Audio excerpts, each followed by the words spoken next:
기도하고 하나님 주신 말씀 나누도록 하겠습니다. 기도하겠습니다. 주님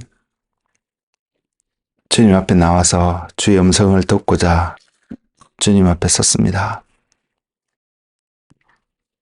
주의 음성을 듣는 자 되게 하시며 마음에 깨달음이 있는 그러한 자들을 되게 하여 주셔서 주님이 찾으시는 바로 그 열매가 맺어지는 은혜가 오늘 말씀을 듣는 한 사람 한 사람 가운데 충만할 수 있도록 주님 축복하여 주옵소서.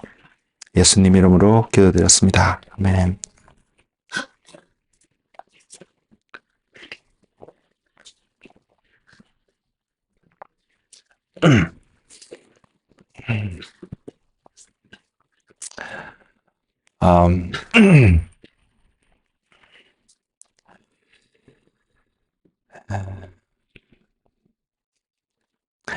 하나님께서 주신 말씀은요, 마가복음 1장 1절입니다. 마가복음 1장 1절입니다. 굉장히 짧습니다. 오늘 이 시간 이후로 우리 모든 이 말씀을 외울 수도 있을 만큼 굉장히 짧은 말씀입니다. 마가복음 1장 1절 말씀인데 찾으신 줄 알고 제가 먼저 한번 읽겠습니다. 하나님의 아들 예수 그리스도의 복음의 시작이라. 아멘. 말씀을 준비하기 위해서요, 토요일 아침에 이렇게 눈을 뜨고 하나님 앞에 하나님 어떤 말씀을 전하면 좋을까요? 이러한 기도와 이러한 태도는 저의 삶에 그냥 항상 있는 어떤 삶의 한 패턴입니다. 저의 삶의 한 모습인데요. 어쨌든 동일한 일들을 토요일 아침에 그렇게 하게 되었습니다. 제가 가끔씩 여러분들에게 말씀을 드리지만 저는 통로가 되기를 원하는 사람입니다. 주님의 음성이 저라는 통로를 통해서 여러분에게 들려지는 그런 시간이 되기를 저는 너무나 갈급하는 사람입니다.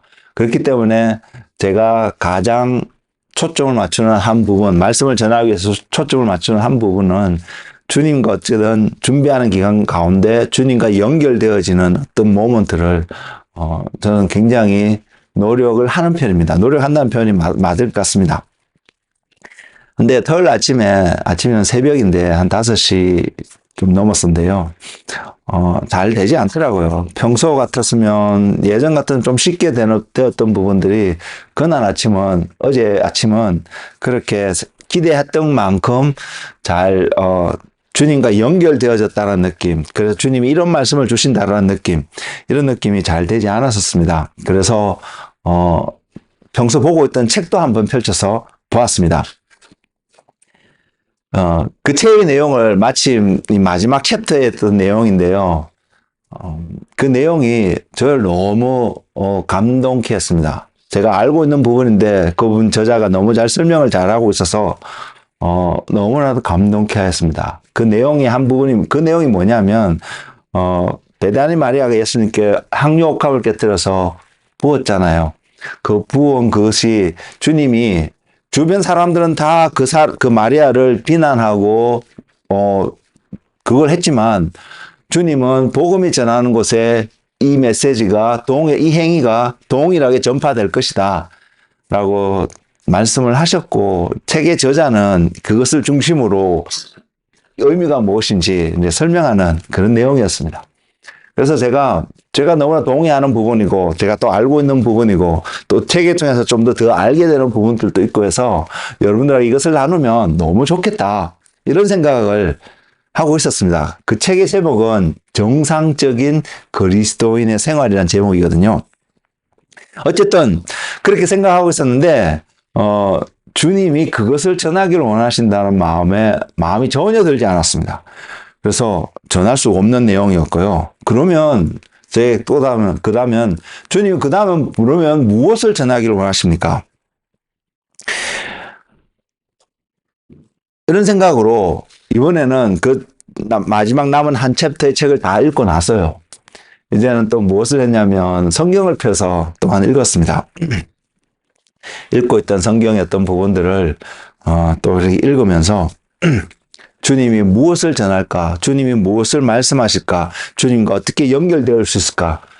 이게 지금 제가 말씀드리는 부분이 제가 하루하루 특별히 주일을 준비하면서 시간을 보내면서 제가 나름의 노력하는 어떤 한 부분을 여러분한테 말씀을 드리는 건데요. 그러면서 제게 들어오는 생각이 마태복음 13장에 나오는 이 밭을 갈다가 보화를 발견하고 자기의 모든 소유를 팔아서 그 밭을 사는 그 장면을 생각나게 되었습니다. 그래서 주님이 그럼 이것을 여러분과 함께 나누기를 원하나? 정말 소중한 말씀이에요. 중요한 말씀이죠. 천국을 소유한다는 것은 바로 그런 의미가 있는 것을 이야기하고 있기 때문에 그것을 나눌 수 있으면 좋겠다. 나눠도 좋은 말씀이다. 이런 생각을 하게 되었습니다. 근데 제 한쪽 마음에서 들려오는 음성은 노였습니다. 그 다음에 들어온 생각은요. 어떤 생각이냐면 이것이었습니다. 회개하라. 천국이 가까이 왔느니라. 이 말씀이었습니다. 이 말씀은 분명히 여러분도 알고 저도 아는 거지만 세례 요한이 먼저 표현한 어떤 말씀입니다. 세례 요한이 광야에서 나타나면서 이스라엘 백성들에게 주님이 오신 길을 준비하기 시작하면서 선포한 말씀이고, 또한 예수님께서 40일간 금식 기도와 세례 받으시고 난 이후에 갈릴리로 돌아오시면서 하나님의 나라를 복음을 전하기 시작하면서 전하셨던 첫 번째 주제의 메시지가 또한 이 메시지입니다. 이것을 제가 여러분과 함께 나누어도 너무나도 좋을 수 있는 그러한 메시지임에도 불구하고요. 제 안에는 여전히 이 메시지가, 이 주제가 제가 여러분들과 함께 오늘 이 시간에 나누는 주제라는 생각이 전혀 들지 않았습니다. 그래서 무엇을 전하면 좋을까라고 하고 있을 때에 그때에 주님이 성령님께서 제게 주시는 말씀이 오늘의 제목입니다. 복음의 시작. 복음의 시작이 오늘의 제목이고요. 그리고 제가 방금 조금 전에 읽어드렸던 마가복음 1장 1절의 말씀, 바로 그 제목이 그 말씀입니다. 하나님의 아들 예수 그리스도의 복음의 시작이라. 우리 이거 잘 기억하기 바랍니다. 그냥 복음의 시작을 이야기하는 것이 아니라 하나님의 아들 예수 그리스도의 복음의 시작이라는 것을 말입니다. 복음의 시작을 제가 이야기하고 있기 때문에 우리는 동일하게 이것도 생각해 볼 수 있습니다. 시작이 있으면 끝도 있겠네.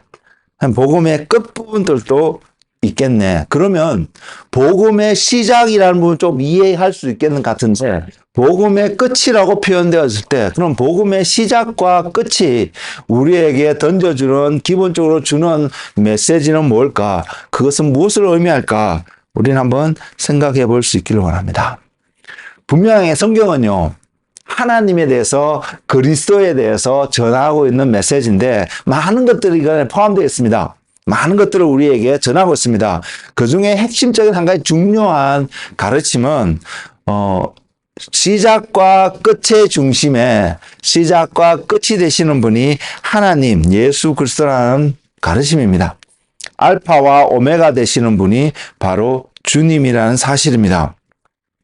그리고 이 개념은 특별히 우리가 신약 시대를 살아가고 있기 때문에 신약 속에서 쉽게 많이 등장하는 모습입니다. 구약 시대에서는 잘 등장하지 않는 모습인데, 그 이유는 구약에 초점을 맞추고 있는 핵심 메시지가 오시는 메시아를 이야기하고 있기 때문에 오메가 되시는 그 주님의 모습에 대해서는 잘 표현을 하고 있지 않은 건 사실이긴 합니다. 그럼에도 불구하고 알파와 오메가 되는 주님의 이야기를 좀 더 구체적으로 계속해서 이야기하고 있는 부분이 신약일 수밖에 없는 것이, 예수님이 오셨잖아요. 그리고 예수님이 오시고 신약 시대를 살아온 우리 모두에게는 다시 오실 예수님을 기다리는 시점에 있기 때문입니다. 그리고 다시 오시는 예수님이 오실 때에 그때의 삶은, 그때의 세상은 이제 무언가가 끝나는 그 시대를, 그것을 이야기하고 있기 때문에 끝나는 것을 이야기하기 위해서 또한 시작을 강조해서 이야기할 수밖에 없는 배경이 또한 그 안에 있다고 저는 생각합니다. 그럼에도 불구하고요, 구약 시대에도 동일하게 구약에서도 이런 하나님을 이야기하고 있거든요. 어떤 하나님? 알파가 되시는 하나님, 시작이 되신 하나님을 분명히 이야기하고 있습니다. 그 말씀 중에 하나가요, 잠언서 8장 22절에서 26절의 말씀이 있는데, 지혜를 구하고 지혜를 찾아야 된다고 이야기를 하시면서 마지막 그 8장 마지막 부분에서 이 말씀을 하고 있는데 이 말씀이 이렇습니다. 여호와께서 그 조화의 시작 곧 태초에 일하시기 전에 나를 가지셨으며 만세 전부터 태초부터 땅이 생기기 전부터 내가 세움을 받았나니 아직 바다가 생기지 아니하였고 큰 샘들이 있기 전에 내가 이미 났으며 산이 세워지기 전에 언덕이 생기기 전에 내가 이미 났으니 하나님이 아직 땅도 들도 세상 진토의 근원도 짓지 아니하였을 때라. 이 말씀을 그냥 문맥상에서 이해하게 되면 이 나라고 표현되는 이 표현이 그 잠언서의 말씀을 통해서 표현되어지는 단어는 지혜입니다. 지혜를 표현하는 것이고요. 우리는 분명히 그것이 예수님을 가르치고 있는 것을 분명히 잘 알고 있기 때문에 이 말씀이 주님을 이야기하고 있다는 것을 우리는 쉽게 캐치할 수 있습니다. 그리고요, 또 구약에 한 구절의 말씀이 있는데 이사야서 44장 6절의 말씀을 보면 하나님이 이사야 선지자의 입을 통하여서 이스라엘 백성들에게 이렇게 선포하고 계십니다. 이스라엘의 왕인 여호와, 이스라엘의 구원자인 만군의 여호와가 이같이 말하노라. 나는 처음이요 나는 마지막이라. 나 외에 다른 신이 없느니라. 이사야 선지자를 통해서요, 하나님 분명하게 선언하고 있는 것이 있습니다. 시작과 끝을 이야기하고 있는데 그 시작과 끝이 되시는 하나님, 그 하나님이 의미하는 바가 무엇인지를 분명히 이야기하고 있습니다. 그래서 우리는 이것을 기억할 수 있기를 합니다. 그것이 뭐냐면 나 외에 다른 신이 없다라는 것입니다. 그럼 우리는 질문 던져볼 수 있습니다.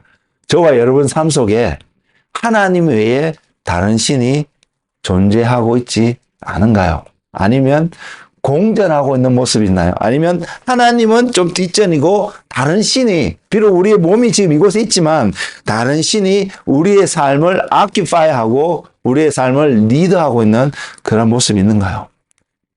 여러분 한번 여러분 삶을 점검해 보시기 바랍니다.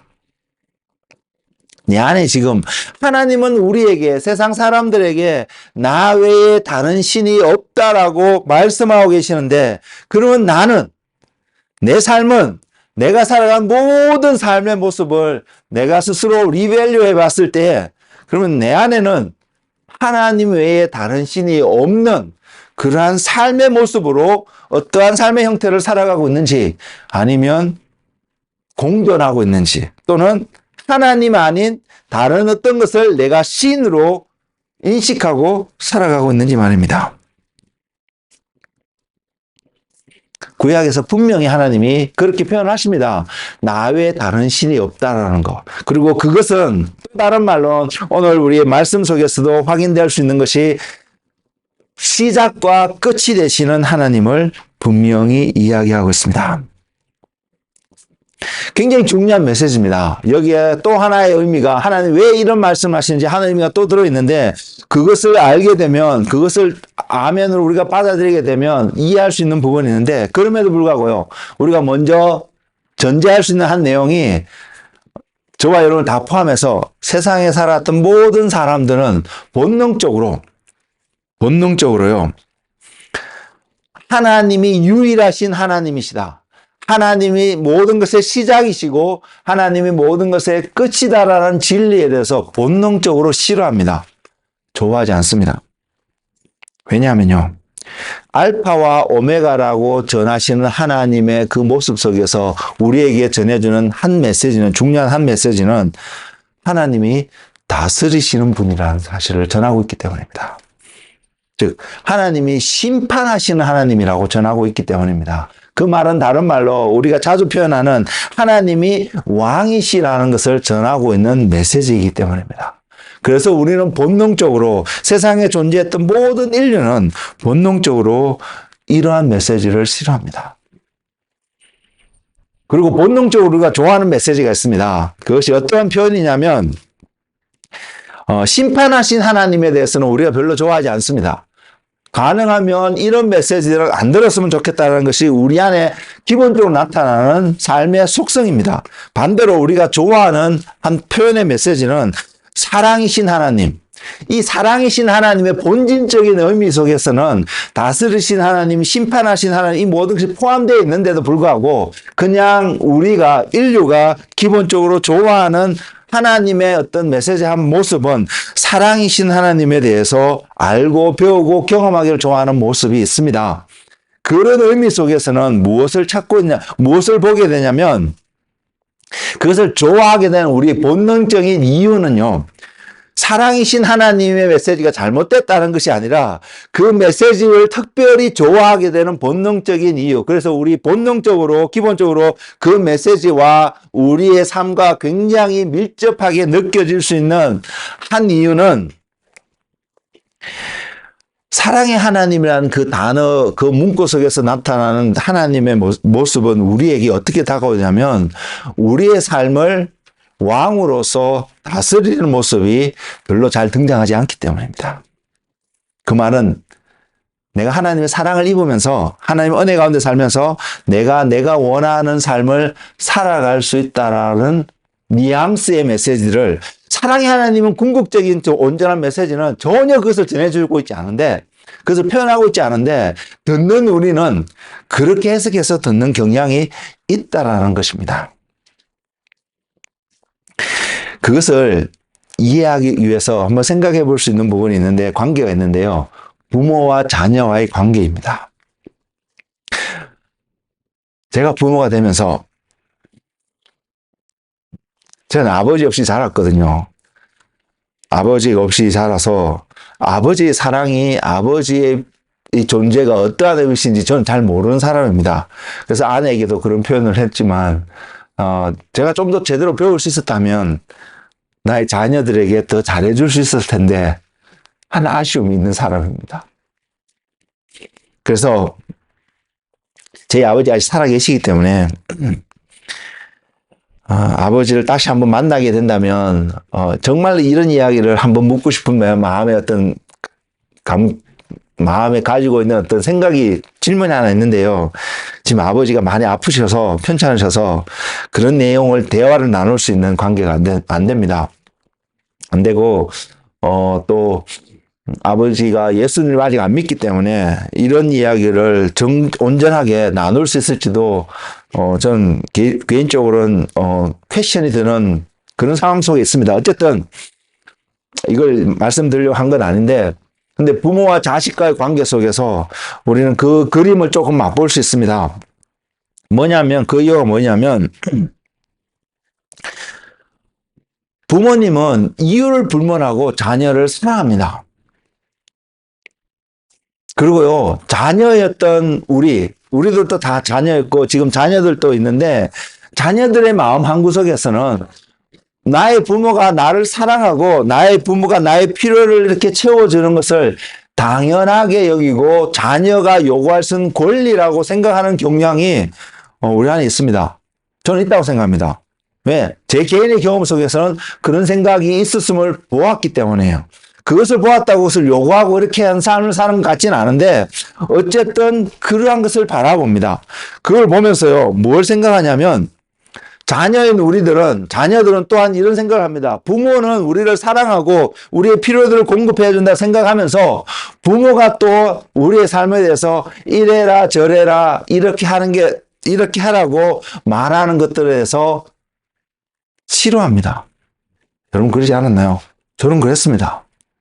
자녀 입장에서 생각해 볼 때 맞는 이야기를 할지라도 그것이 바른 이야기를 할지라도 그렇게 표현되어지고 전달되어지고 하는 그런 모든 것들을 싫어하는 경향이 자녀의 삶 속에 생각 속에 있음을 알 수 있습니다. 이유는 제가 그것을 경험해 왔기 때문입니다. 왜 그럴까요? 이 말씀을 준비하면서 왜 자녀는 그런 생각을 할까? 사랑을 받기를 좋아하는데 부모님의 그런 공급하신 것 도움을 얻기는 좋아하는데 왜 그런 이야기들 그거 하지 말라고 소위 말해서 노라고 이야기하는 이야기에 대해서는 왜 싫어할까? 여러 가지 이유가 있을 수 있습니다. 부모도 완전하지 않기 때문에요.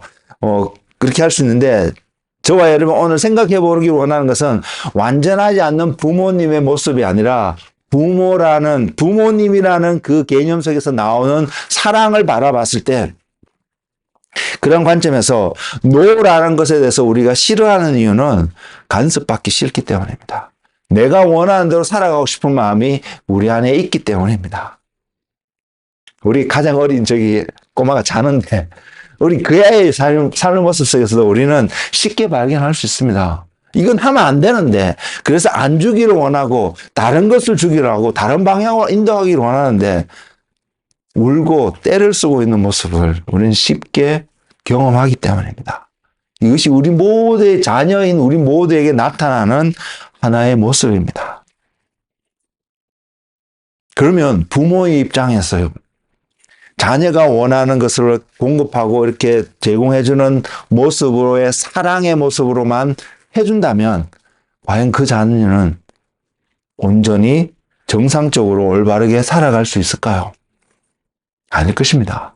우리가 부모된 우리들이 이 자녀를 정말로 사랑한다면 때로는 정말로 노라고 분명히 이야기해 줘야 할 때가 있음을 알고 있습니다. 그리고 해야 되는 부분이 분명히 있습니다. 근데 자녀가 싫어하기 때문에 그것을 안 한다면, 자녀가 원하는 것이 아니기 때문에 그것을 안 한다면 비록 그 부모가 그 자녀를 사랑한다 하겠지만 그 사랑이 온전한 사랑이라고 말할 수 있을까요? 저는 분명히 할 수 없을 거라고 생각합니다. 하나님이 우리를 향한 사랑도 마찬가지입니다. 하나님이 우리를 향한 사랑이 무엇던 세상의 어떤 사랑보다도 더 완전하고 온전한 사랑인데 우리는 그 사랑 속에서 우리가 해석하고 우리가 받아들이기 원하는 모습은 내가 원하는 것을 다 공급하시고 인정하시고 인도하시는 하나님, 그것을 바라보기를 원합니다. 그러나 부모와 자녀의 관계 속에서 발견할 수 있듯이 하나님의 사랑이 우리에게 그렇게만 표현되어진다면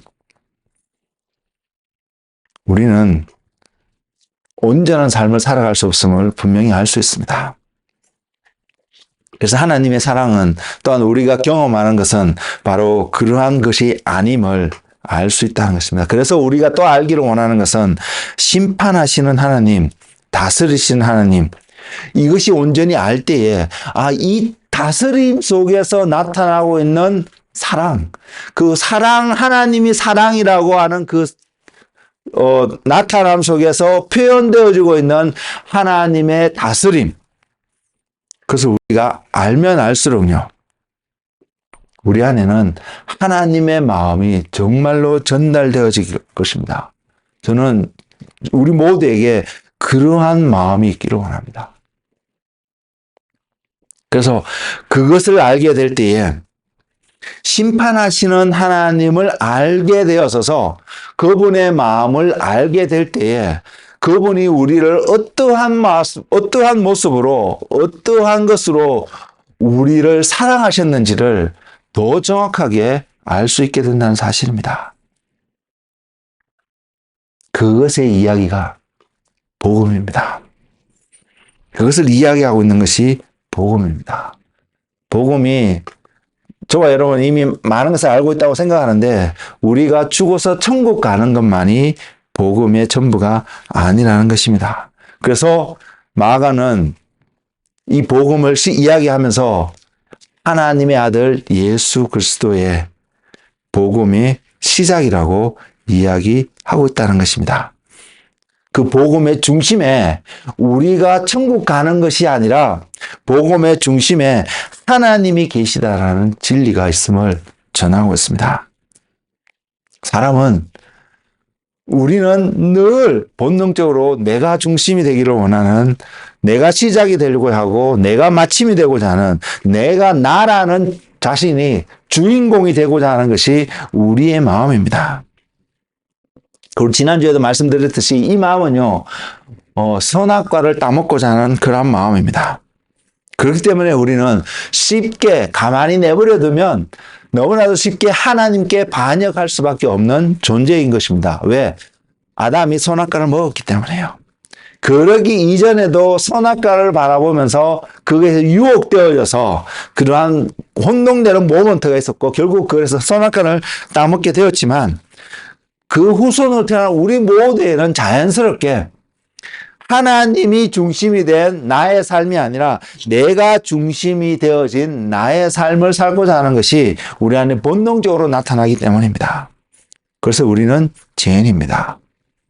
그래서요, 예수님이 이 땅에 육신을 몸을 입고 오실 때, 비록 그분은 죄 없는 모습으로 태어나셨음에도 불구하고 육신을 입고 오셨기 때문에 주님이 또한 대면하셨던 한 문제가 바로 이 선악과의 문제였습니다.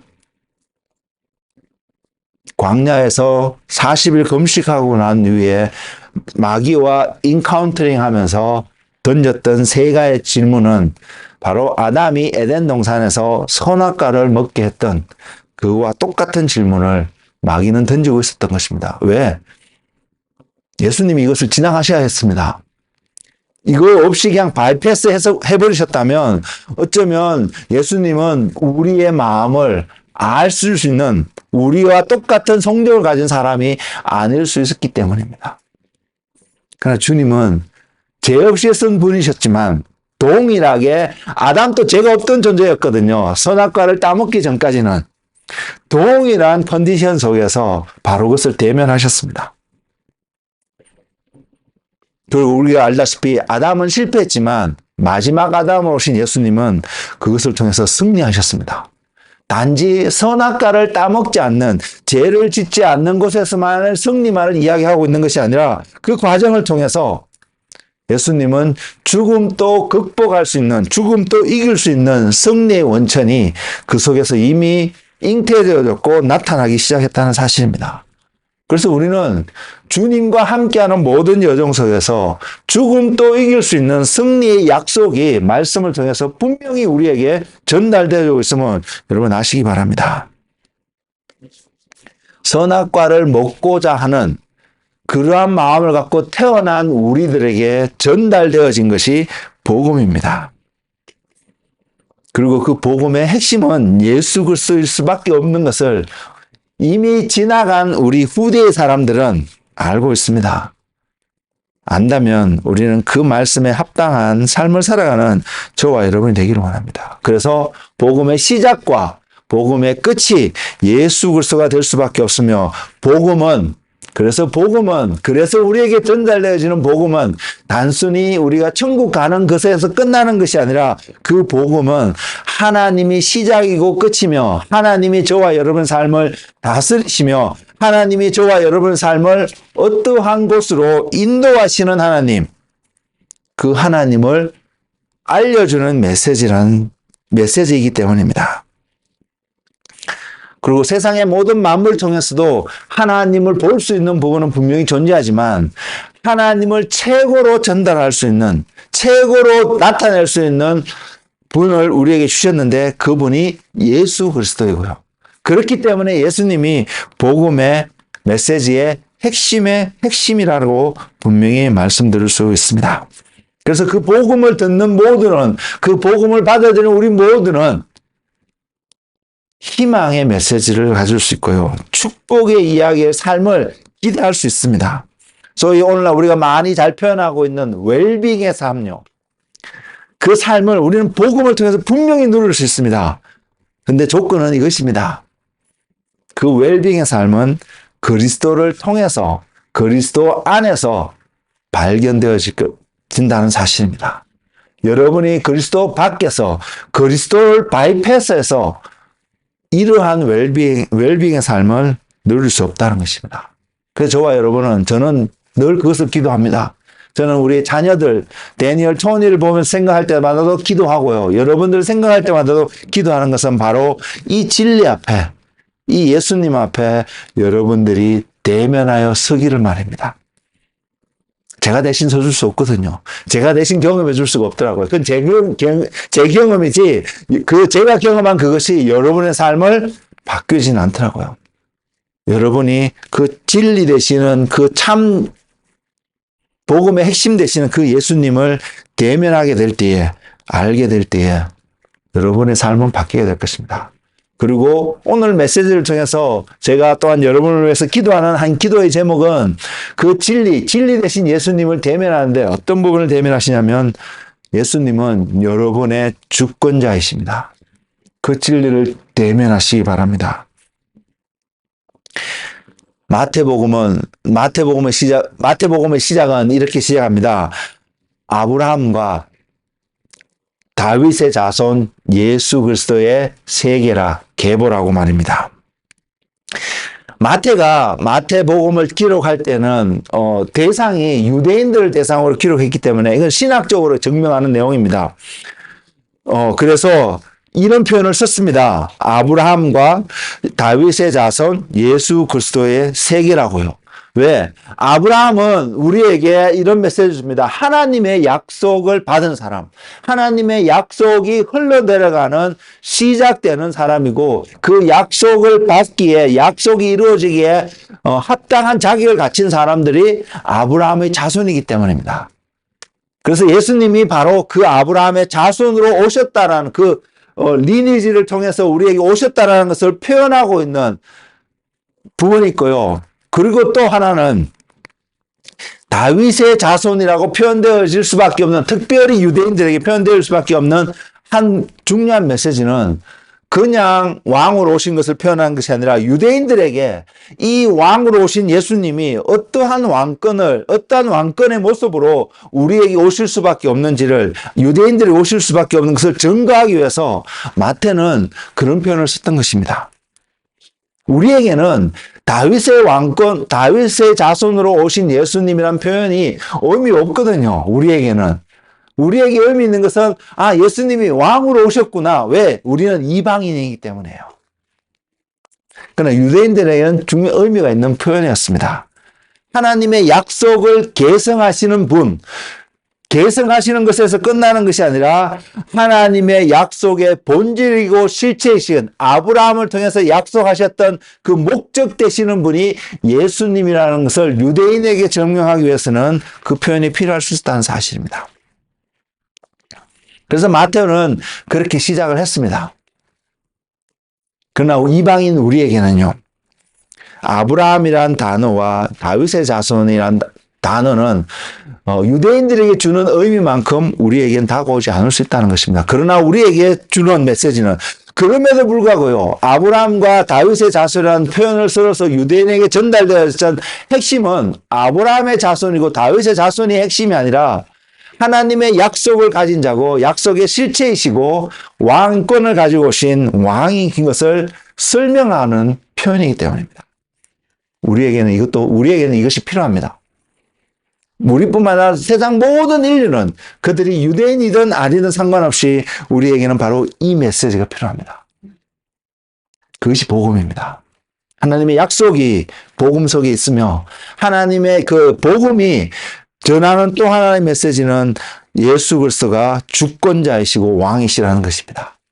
왜냐하면요, 그분이 주권자가 아니면, 그분이 왕이 아니시면 이 약속이 이루어질 수 있는 권위와 파워가 없기 때문입니다.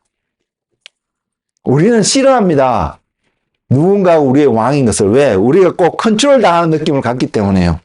근데 우리는 그런 관점에서 접근하는 것이 아니라 우리는 이것을 보아야 합니다. 왜 예수님이 시작과 끝이어야 하고, 왜 예수님이 왕의 권력을, 권능을 가지고, 권위를 가지고 오셔야 되는지를, 그러지 않으면 우리에게 주어지신 약속이 성취할 수 없기 때문입니다. 여러분, 이것을 보실 수 있길 바랍니다. 주님이 여러분의 삶의 주인이 되시고 여러분의 삶의 왕이 되시지 않으시면 주님이 말씀하시고 약속하신 그 약속이 여러분 삶 속에서 온전히 이루어질 수 없기 때문입니다. 우리는 주님의 약속이 이루어지길 원하잖아요. 그렇다면 우리는 주님이 나의 주권자이신 것을 받아들일 수 있어야 합니다.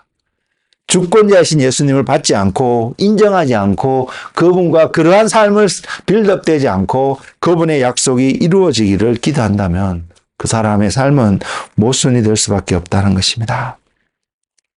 복음은 그것을 이야기하고 있습니다.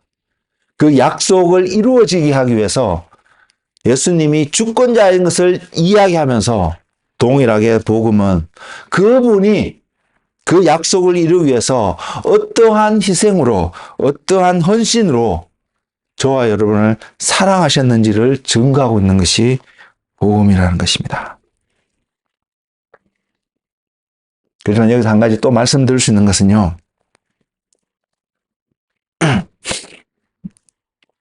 우리가 복음이 필요한 존재라는 사실, 그거하고요.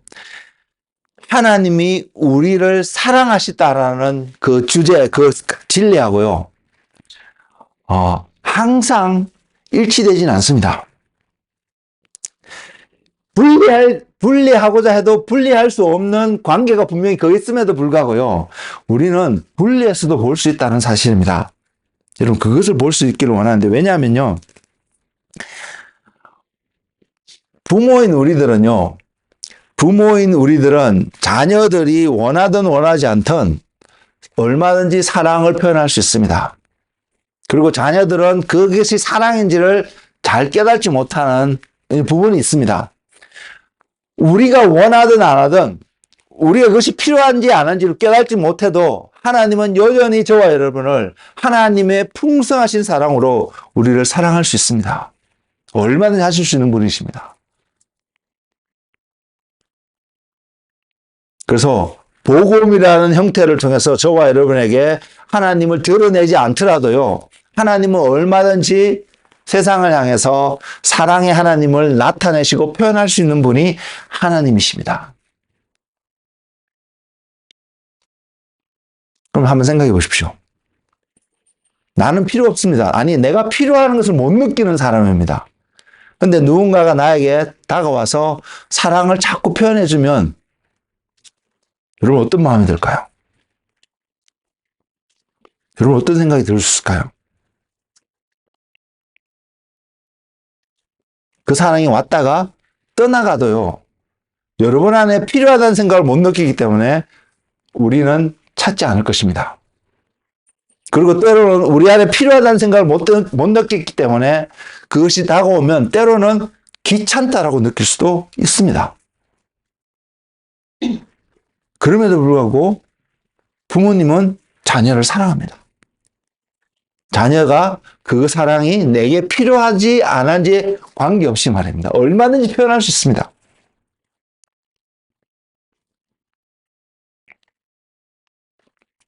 부모인 저도 부모가 됐기 때문에 아는데요. 여기 부모님도 계시는데, 부모들이 자녀들을 보면서 그러한 관계를 원할까요? 자녀들은 어떨지 모르겠습니다. 제가 정말 철없던 자녀였던 시절에 그런 생각이 있었던 것을 저는 기억합니다. 그것이 자녀의 입장에 있는 우리들의 모습이고요. 부모의 입장을 대변할 수 있는 하나님의 모습입니다. 근데 복음은 그 사랑의 하나님만 표현하고 있지 않다는 것 사실입니다. 제가 주권자의 하나님, 왕이신 하나님을 표현하는데 그것은 그 왕이신 하나님이 왕다운 것을 정확하게 드러내는 단어가 심판하신 하나님이십니다. 복음은 우리에게 너는 심판받을 거야. 너는 심판받게 돼. 그래서 분명히 전하고 있습니다. 이유가 어디에 있든 간에요. 그 이유 때문에요. 우리는 우리의 삶이 복음이 우리에게 너는 심판받게 될 것을 전하고 있기 때문에 우리의 삶이 내가 무엇이 문제였는지도 볼 수 있는 기회가 있습니다. 그리고요. 이것 때문에 지옥에 떨어질 수밖에 없구나도 우리는 볼 수 있습니다. 여러분 저는 이것이 또한 은혜라고 생각합니다. 그리고 분명 복음은 그 지옥에 갈 수밖에 없는 우리의 삶이 천국으로 방향을 전환할 수 있는 길도 분명히 보여주는 것을 알기 때문에요. 그런 사람들이 있더라고요. 내가 이 땅에서 편안하게 잘 살고 있는데 천국이 내한테 어떤 의미가 있는지 전혀 모르는 사람들. 우리도 그러지 않나요, 혹시? 지금 현재 이 땅에서 만족스러운 어떤 삶을 살아가고 있기 때문에 천국이 우리에게 주는 소망이 너무나도 미니마이되어 있고 소홀히 하고 있는 모습이 혹시 우리에게 있진 않나요? 그래서 성경은요, 지옥에 대해서 굉장히 많은 이야기를 하고 있습니다. 심판에 대해서 많은 이야기를 하고 있습니다. 복음은 그것을 이야기합니다. 저와 여러분이 내가 복음이 필요한 그 이유를 아는 자 되기를 원합니다. 그것은 우리에게 이것을 가르쳐준다고 생각합니다. 무엇이냐면 내 삶 속에 주님이 필요하는구나. 내 삶 속에 하나님이 필요하구나. 하나님이 전하신 복음에 내가 반응할 수 있는 이유를 준다고 저는 보여집니다. 전 여러분에게 그러한 은혜가 있기를 원합니다. 그냥 지옥 가기 싫으니까, 그러한 심판받기 싫으니까 예수님을 믿는 이런 차원의 것이 아니라 나의 삶이 지금 이대로 살면 결국은 지옥일 수밖에 없구나. 하나님의 심판 속에서 형벌을 받을 수밖에 없는 어떠한 삶인지, 왜 그 삶이 될 수밖에 없는지를 볼 수 있는 눈이 여러분 가운데 있기를 원하고요. 그것 때문에 주님을 또한 바라볼 수 있는 은혜가 있기를 원합니다. 하나님이 아니셨다면, 하나님이 나에게 그 길을 보여주지 않았다면 내가 이러한 죽음의 삶 속에서 벗어날 수 없는 존재인 것을 바라볼 수 있는 눈이 있기를 원합니다. 그것을 알면 알수록 우리는 하나님을 사랑할 수 있습니다. 하나님 분명히 먼저 우리를 사랑하셨습니다. 그러나 복음을 통해서 우리가 왜 이 메시지가 필요한지를 보여주셨기 때문에 그것을 깨닫는 사람은 동일하게 하나님을 사랑할 수 있습니다. 저는 하나님과 이런 관계를 누리기 원합니다. 어떤 관계요? 하나님이 나를 사랑하신 것을 알고 나 또한 하나님을 사랑하고 있는 어떤 관계 말입니다. 그리고 그 하나님을 사랑할 수밖에 없는 한 동기가 내 안에 선악과라는 존재가 있기 때문에 하나님을 사랑할 수 있는 한 동기가 되기를 원합니다.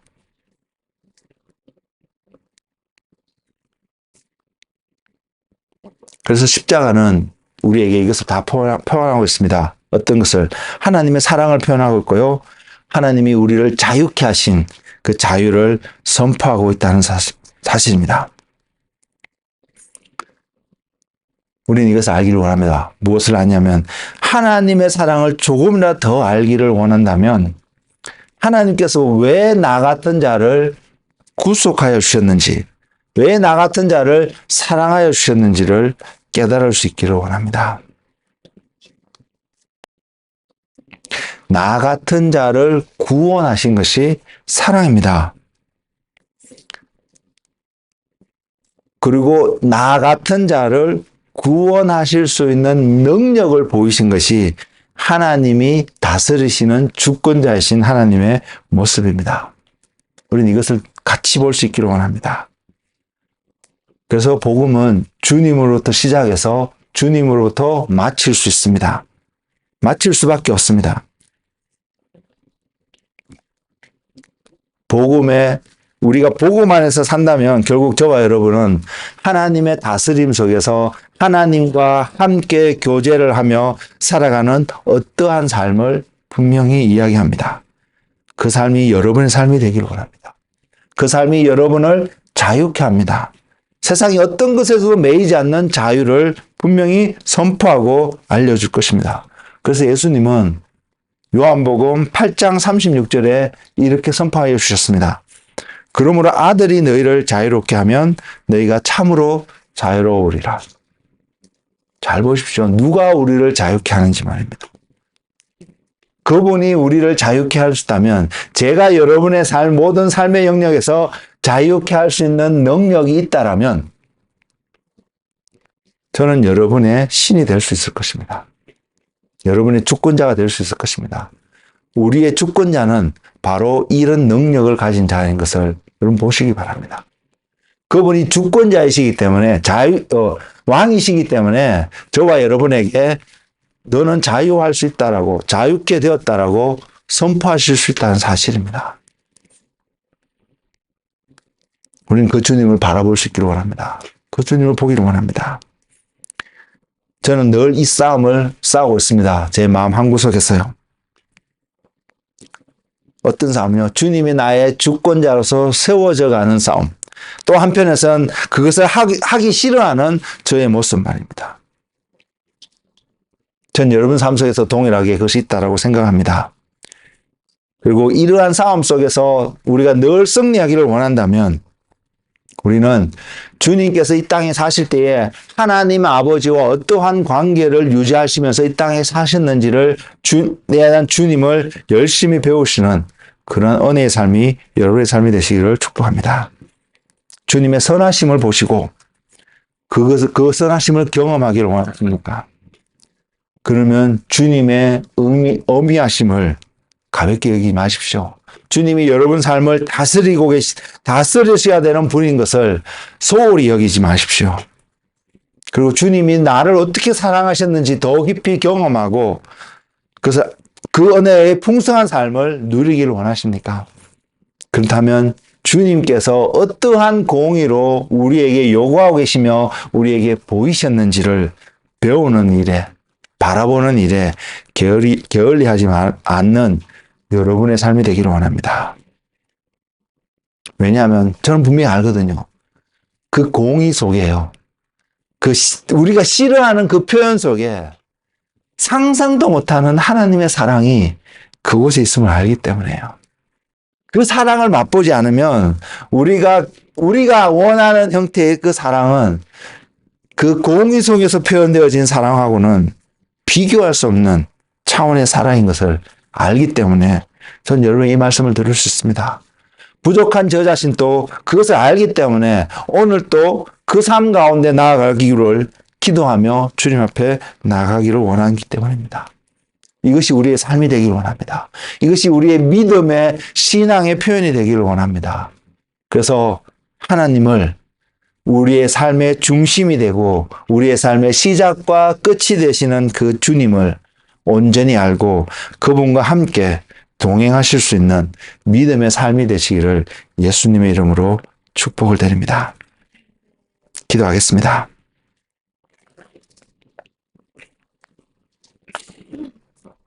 주님,